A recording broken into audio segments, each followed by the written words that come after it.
사람은 인생을 살다 보면 문득 멈춰서게 되는 순간이 있습니다.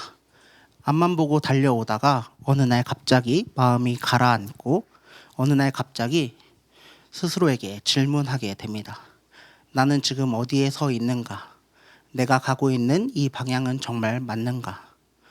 이 질문은 실패했을 때만 찾아오는 질문이 아닙니다.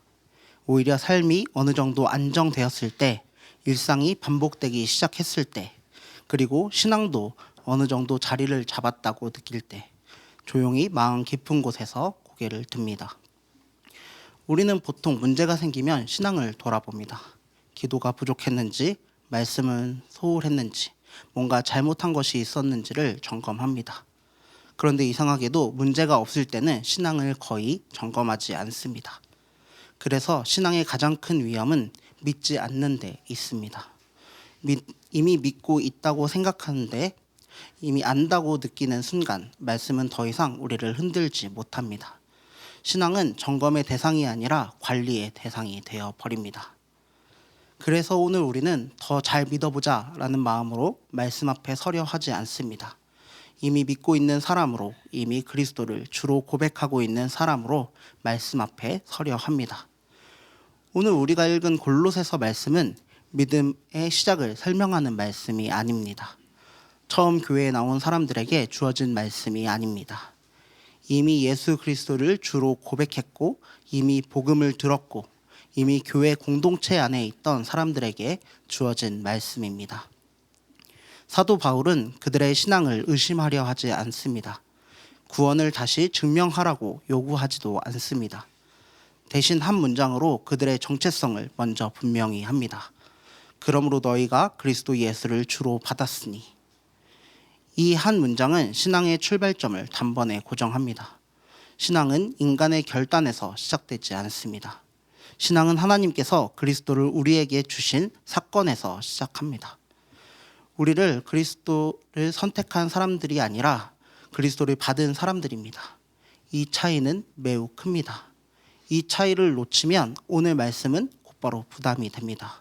그러나 이 차이를 붙들면 오늘 말씀은 쉼이 됩니다. 그래서 오늘 말씀은 신앙을 새로 시작하라고 말하지 않습니다. 이미 받은 그리스도 안에서 지금 우리가 어떻게 살아가고 있는지를 차분히 점검하라고 우리를 초대합니다. 먼저 그리스도를 주로 받은 자는 그리스도 안에서 살아가는 존재가 됩니다.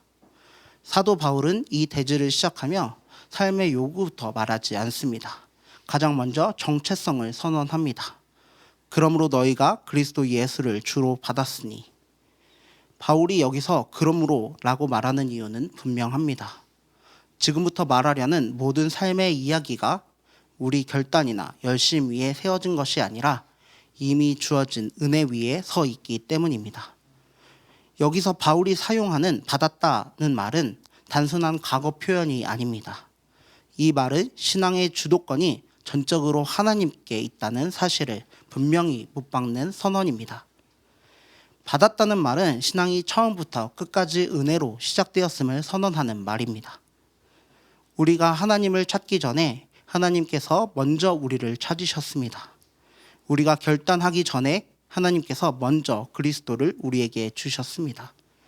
그래서 받았다는 말 속에는 공로가 들어갈 자리가 없습니다. 노력이 끼어들 여지도 없습니다.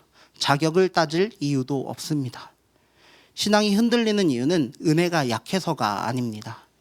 은혜의 출발점을 잊어버릴 때 신앙은 곧바로 불안해집니다. 이 은혜의 선언을 바울은 단단히 세워둔 뒤 한 단어를 덧붙입니다. 그러므로 그 안에서 행하라. 여기서 우리는 반드시 오해를 바로 잡아야 합니다. 행하라라는 말은 요구가 아니라 은혜가 이미 삶을 바꾸기 시작했다는 설명입니다. 이 말씀은 은혜를 얻기 위한 조건이 아닙니다. 구원을 유지하기 위한 요구도 아닙니다.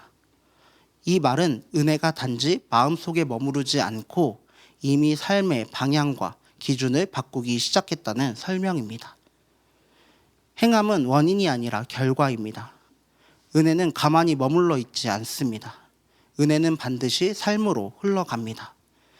그리스도를 주로 받았다는 것은 삶의 주인이 바뀌었다는 뜻입니다. 주인이 바뀌었는데 삶의 방향과 기준이 그대로라면 그것이 오히려 이상한 일입니다. 그리스도는 삶의 한 부분이 아니라 삶 전체의 기준이십니다. 그리스도는 필요할 때만 찾는 분이 아닙니다. 삶의 조언자나 보조 수단도 아닙니다. 그리스도는 주이십니다. 삶의 전체를 다스리는 분이십니다. 신앙의 위기는 행함이 부족해서 오지 않습니다. 은혜가 삶과 분리될 때 찾아옵니다.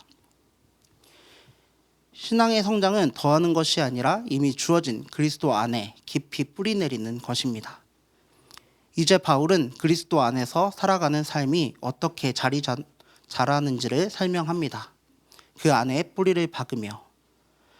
바울은 신앙의 성장을 확장의 언어로 설명하지 않습니다. 능력이나 기술의 언어로도 설명하지 않습니다. 뿌리의 언어, 즉 기초의 언어로 설명합니다. 성경이 말하는 성장은 더 많이 가지는 것이 아니라 더 깊이 뿌리내리는 것입니다. 우리가 신앙 때문에 지치는 이유는 자꾸 새로운 것을 더해야 한다고 느끼기 때문입니다.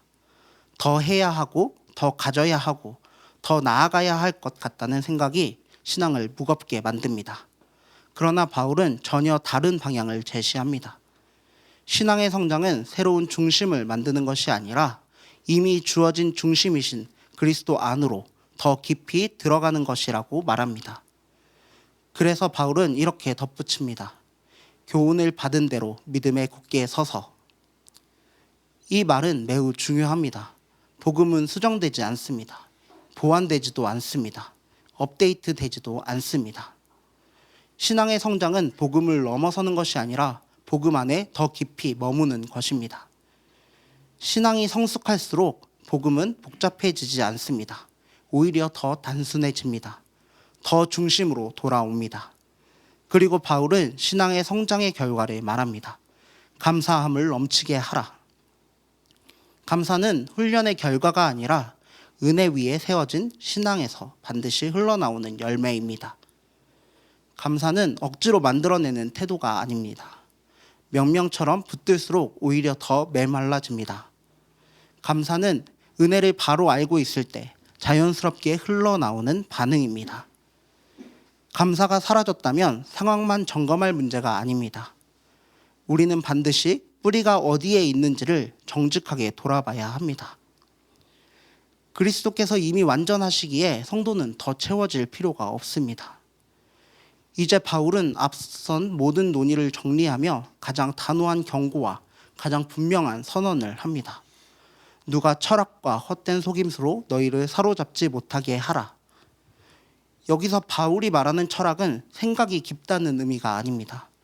그리스도 없이도 삶을 설명할 수 있다고 믿는 태도, 그리스도 없이도 충분히 살 수 있다고 여기는 사고방식을 말합니다.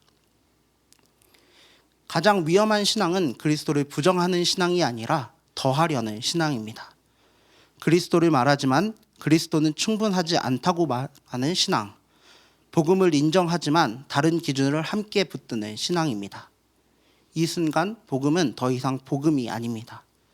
그래서 바울은 설명하지 않고 곧바로 선언합니다. 그 안에는 신성의 모든 충만이 거하시고 너희도 그 안에서 충만하여 졌느니라. 충만하다라는 말은 감정이 아니라 성도의 지위에 대한 객관적 선언입니다. 이 말은 지금 내가 얼마나 만족하냐의 문제가 아닙니다. 하나님 앞에서 내가 어떤 존재로 받아들여졌는가에 대한 선언입니다. 우리는 언젠가 괜찮아질 존재가 아닙니다.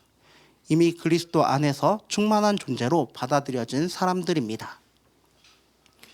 복음을 더 가져오라고 말하지 않고 이미 주어진 그리스도 안에 머물라고 말합니다. 신앙의 불안은 언제나 아직 부족하다는 생각에서 시작됩니다. 그러나 복음은 말합니다. 이미 충분하다고 선언합니다. 오늘 말씀은 우리에게 새로운 짐을 얹기 위해 주어진 말씀이 아닙니다. 오히려 불필요한 짐을 내려놓게 하기 위해 주어진 말씀입니다. 신앙의 목표는 더 많은 것을 이루는 것이 아닙니다. 더 나은 사람이 되는 것도 아닙니다. 이미 그리스도 안에 있는 삶을 끝까지 살아내는 것입니다. 이 삶을 가능하게 하시는 분은 우리가 아니라 우리 안에서 시작하신 일을 끝까지 이루시는 하나님이십니다. 그리스도를 받은 자로서 그리스도 안에 살아가는 삶, 이것이 성경이 말하는 신앙입니다.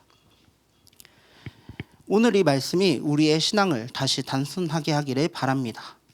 다시 복음 중심으로 돌려놓기를 바랍니다.